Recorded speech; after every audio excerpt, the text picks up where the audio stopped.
எனக்கு சம்பளம் வேணும். சம்பளமா? எதுக்கு? வீட்டு வேலையெல்லாம் நான் தானே செய்கிறேன். எனக்கு ஒரு சம்பளம் இருந்தால் தானே என் செலவு தேவையானதெல்லாம் நான் பார்த்துக்க முடியும். ஏன்னா வெளில கிள்ள போனால் ஆத்திர அவசரத்துக்கு செலவு பண்ணுறதுக்கு வேணும்ல.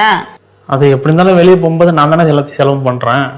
எதுக்கு? நீ வாங்கி கொடுத்துட்டு எல்லாம் நான் தான் வாங்கி கொடுத்தேன், நான் தான் வாங்கி கொடுத்தேன் பெருமை பீத்தத்துக்கா? என் கையில் காசு இருந்தால் நானே எனக்கு தேவையானதெல்லாம் வாங்கிக்குவேன்ல.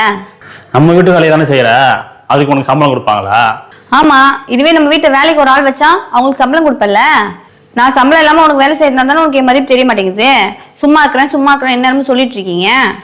சரி சரி, எவ்வளோ சம்பளம் எதிர்பார்க்குற? மாதம் ஒரு 2500 கொடுக்குறேன்.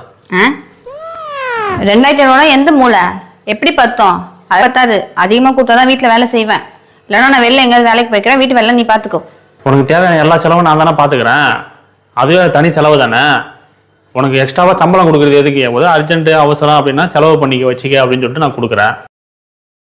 வேணா 5000 ரூபா கொடுக்குறேன். 5000 ரூபாய்லாம் கட்டுப்படி ஆகாது. 9,000 ரூபாய் கொடுத்தா எல்லா வேலையும் செய்வேன். அதுக்கு 1 ரூபாய் குறைஞ்சாலும் எந்த வேலையும் செய்ய மாட்டேன்.